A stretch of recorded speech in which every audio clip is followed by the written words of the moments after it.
अन्न नाही, औषध नाही, पाणी नाही, असं आमरण उपोषण मनोज जरांगे पाटील यांनी सुरू केलं. पंतप्रधान नरेंद्र मोदी उद्या शिर्डीमध्ये काय बोलणार? ते पुन्हा श्रद्धावर सबुरीचा सल्ला देणार का? की संसदेमध्ये मी आता पुढाकाराने हे बिल पास करतो आरक्षणाचं, आणि सर्वोच्च न्यायालयाने जी मर्यादा टाकलेली 50% ती दूर करतो आणि स्वतंत्र आरक्षण आपल्याला देतो, असा शब्द देतात का? आणि नुसता शब्द, नुसतीच कमिटमेंट देतात की खरंच ते करतात, याबद्दल महाराष्ट्रामध्ये प्रचंड उत्सुकता आहे. इकडे मुख्यमंत्री एकनाथ शिंदे शिवरायांसमोर काल दसऱ्याच्या निमित्ताने नतमस्तक झाले, अभिवादन केलं आणि मी आरक्षण देणारच असं त्यांनी शपथ तिथं जाहीरपणे घेतली. मग आज ते देवेंद्र फडणवीस यांच्यासह ते दिल्लीला रवाना झाले आणि ते आता पंतप्रधान नरेंद्र मोदी, गृहमंत्री अमित शहा यांची भेट घेऊन मराठा आरक्षणाबद्दल काय करायचं ते करा, पण ते नक्की करा अशी त्यांना गळ घालायला ते गेलेले आहेत, अशा बातम्या आलेल्या आहेत. अर्थात इकडे उपमुख्यमंत्री अजित पवार मात्र तिकडे काही गेलेले नाही. आता ते का गेलेले नाहीत वगैरे तो विषय वेगळा आहे.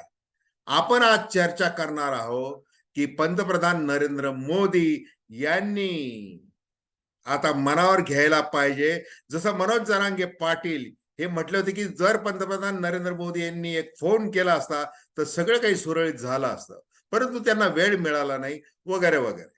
आणि संकटमोचक गिरीश महाजन हे जे मंत्री आहेत त्यांनी भरपूर मनोज जरांगे पाटील यांचं मन वळवण्याचा प्रयत्न केला, परंतु आता आमच्या संयमाचा बांध फुटलेला आहे आणि 1 तास देखील देणार नाही हे सांगत त्यांनी उपोषण सुरू ठेवलेलं आहे. आता तुम्ही अजून थांबा थांबा म्हणणार तर तोपर्यंत आम्ही काय आता फाशी घेतली पाहिजे का, असा थेट सवाल मनोज जरांगे पाटील यांनी घेतलेला आहे. नमस्कार, जय महाराष्ट्र. मी डॉक्टर अनिल फळे.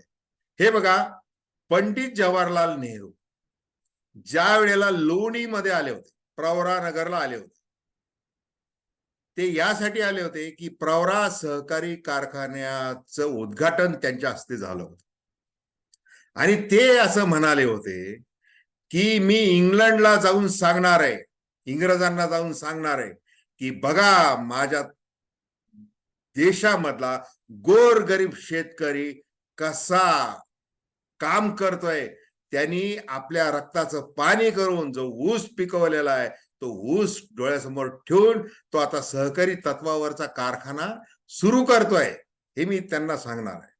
आता उद्या पंतप्रधान नरेंद्र मोदी हे पुन्हा लोणी गावात येणार. ते यासाठी येणार आहेत, राधाकृष्ण विखे यांच्या आई सिंधुताई विखे यांच्या पुतळ्याचं अनावरण करण्यासाठी ते तिथं येणार आहेत. दुसरीकडे शिर्डीमध्ये ते शेतकरी मेळाव्याला संबोधित करणार आहेत. त्या शेतकऱ्यांना डोळ्यासमोर ठेवून नरेंद्र मोदी आता नेमकं काय बोलणार आहेत? शेवटी ही मराठा समाजातली मुलं जी असतील किंवा ते सर्व कुटुंब असतील, गोरगरीब जनता असेल, ही बहुतांश शेतकरी आहे आणि सगळं प्रश्नांचं मूळ, सगळं भीषणता ही जी काही जीवनामध्ये आलेली आहे मराठा समाजाच्या, मग ते कुणबी म्हणा त्यांना किंवा मराठा म्हणा, हे मूळ आर्थिक प्रश्न निर्माण झाल्यामुळे आलेले आणि वर्षानुवर्ष मग तिचा श्रीमंत गरीब असा भेद आहेच आहे. आता कोण 96 कोळी, कोण कुणबी वगैरे याच्यावर वाद चालू आहे, तो वाद चालू द्या. परंतु आता मनोज जरांगे पाटील यांनी आता असा सरकारचा, म्हणजे हे राज्यातलं जे ट्रिपल इंजिनचं सरकार आहे आणि केंद्रातलं सरकार आहे, या दोन्ही सरकारांना भावनेचा फास टाकलेला आहे की आता लक्ष द्या, आता आमच्याकडे वेळ नाही, आम्ही मरू, परंतु आता आरक्षण घेतल्याशिवाय आम्ही जगू शकणार नाही, हे तुम्हाला ठणकावून सांगतोय. आम्ही सनदशीर मार्गाने आंदोलन करतोय, शांतपणे आंदोलन करतोय. तुम्हाला 4 दिवस दिले, 40 दिवस दिले, तरी तुम्ही काही करायला तयार नाही, फक्त शब्दांची बोळवण चालू आहे. दुसरीकडे ओबीसी मराठामध्ये वाद सुरू आहे, तो लावला गेलेला आहे. आता मनोज जरांगे पाटील यांनी एक अतिशय समंजस भूमिका जी घेतली, ते धनगर मेळाव्यामध्ये उपस्थित राहिले, कारण की आपण समदुःखी आहोत. धनगरांना आरक्षण पाहिजे, त्यांना कारण असं सांगितलं जातं की आदिवासींचं काढून तुम्हाला देता येणार नाही. आणि मराठ्यांना सांगितलं जात आहे की तुम्हाला ओबीसीचं काढून तुम्हाला देता येणार. मग याला पर्याय काय? याला पर्याय हाच आहे की स्वतंत्र आरक्षण द्यावं. मग आता ते कसं द्यावं असा पंतप्रधान नरेंद्र मोदी यांच्या समोर देखील यक्ष प्रश्न आहे, हे लक्षात घ्या. तो काय यक्ष प्रश्न आहे? सुप्रीम कोर्टाने जी 50% मर्यादा टाकलेली आहे ती दूर करून आरक्षण देता येणार नाही. कारण गुज्जर, पाटीदार, जाट, मराठा यांना आरक्षण सगळ्यांनाच द्यावं लागेल आणि मग आरक्षणाची मर्यादा ही खूप लांबली जाईल. मग होणार कसं? ओपन कॅटेगरी मधले लोक पुन्हा ओरडायला लागतील. ह्या सगळ्या ही सगळी गुंतागुंत आहे. मग ह्या मध्ये मधला मार्ग म्हणून पंतप्रधान नरेंद्र मोदी यांनी ईडब्ल्यूएस जे आर्थिक आरक्षण दिलं होतं ते याचसाठी दिलं होतं. परंतु त्यामुळे प्रश्न सुटले का? मराठा समाजाचं समाधान झालं का? तर अजिबात झालं. सरकारने जे काही राज्य सरकारने जाहिरात केली होती त्यामध्ये असं म्हटलेलं होतं की आम्ही आर्थिक आरक्षण दिलं ईडब्ल्यूएस, इकॉनॉमिकली विकर सेक्शन साठी. त्याचा सर्वाधिक लाभ हा मराठा समाजाला झालेला आहे. मग दुसऱ्या दिवशी ज्या वेळेला अशी वेळ आली की ती जाहिरात, तिथले शब्द लोकांना खटकले.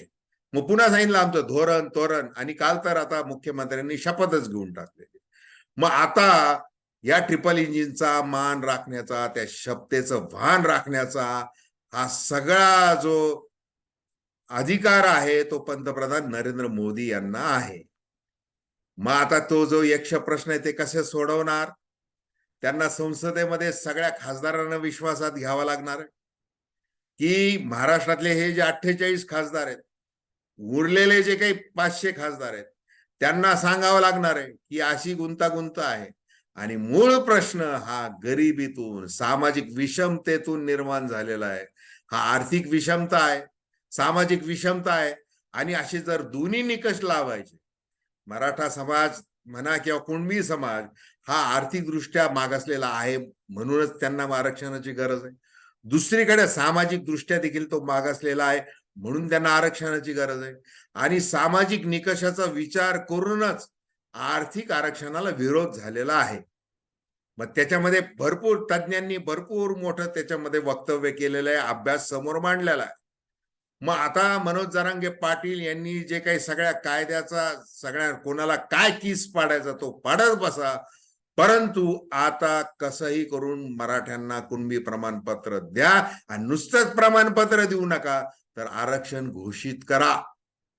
तुम्ही 50%च्या मर्यादेत ते करा असं त्यांनी सांगितलेलं आहे. कारण की कसं आहे की नाक दाबल्याशिवाय तोंड उघडलं जात नाही. मग आता तुमचा यक्ष प्रश्न काय असेल कायदेशीर तो तुम्ही थेट संसदेमध्ये सोडवा.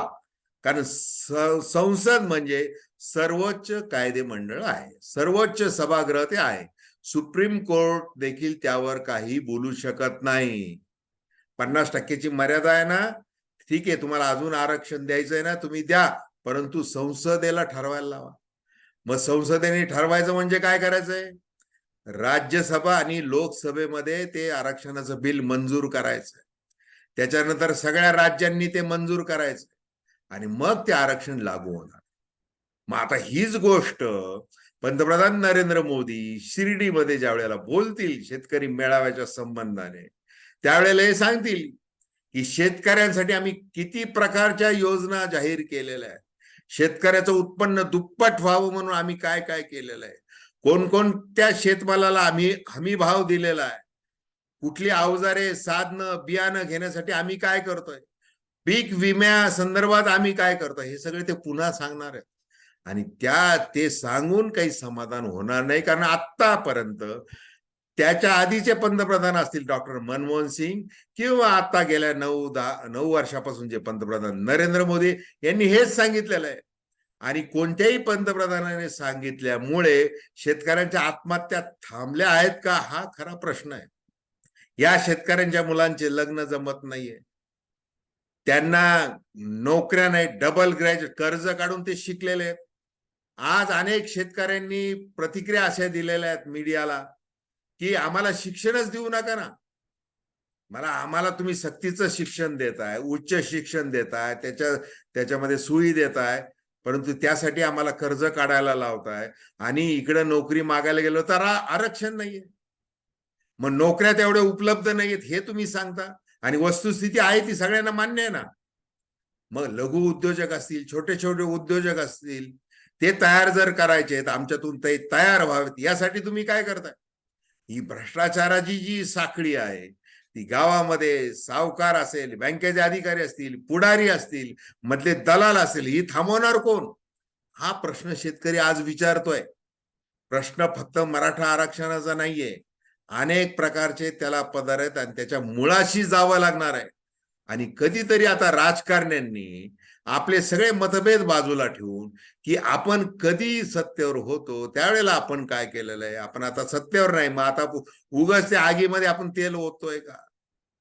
आता शरद पवार असतील, उद्धव ठाकरे असतील, या दोघांनी असं सांगितलेलं आहे, जाहीर सभांमधून, पत्रकार परिषदांमधून सांगितलेलं आहे. काय सांगितलेलं आहे? की तुम्ही संसदेमध्ये ठराव करा, आम्ही त्याला पाठिंबा देऊ. मग ही जी माहिती आहे हे तुम्ही आधी का नाही केलेलं?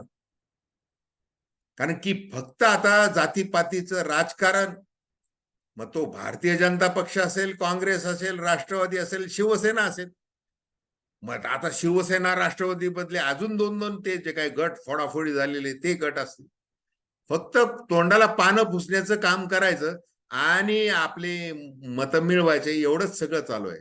तर ते आता खपवून घेतलं जाणार नाही. गरीबाच्या पोटातली आग आता मस्तकात गेलेली आहे आणि कुठलाही राजघराणा नाही, कुठलाही वतनदारी नाही, सरंजामशाही नाही, अशा का गरीब मराठ्याने मनोज जरांगे पाटलाच्या रूपाने आता शंखनाद केलेला आहे. नुसता शंखनाद केलेला नाही, तर तो आता सनदशीर मार्गाने रस्त्यावर उतरलेला आहे. म्हणूनच त्याला सर्वत्र पाठिंबा मिळतोय, पाठिंबा द्यावा लागतोय, नाईलाजाने द्यावा लागतोय. आता तुम्ही या गरीब मराठ्यांसमोर जे नाक घासताय याला जबाबदार कोण आहे? तर आपण स्वतःच आहे. याचा सगळ्या राजकारण्यांनी विचार केला पाहिजे आणि त्यातली त्यात आता पंतप्रधान नरेंद्र मोदी यांनी ठोस असं पाऊल उचललं पाहिजे, इतकंच. तर धन्यवाद. हा व्हिडिओ आपल्याला आवडला असल्यास अवश्य शेअर करा, सबस्क्राईब करा आणि आपल्या प्रतिक्रिया बिनधास्तपणे नोंदवा. धन्यवाद.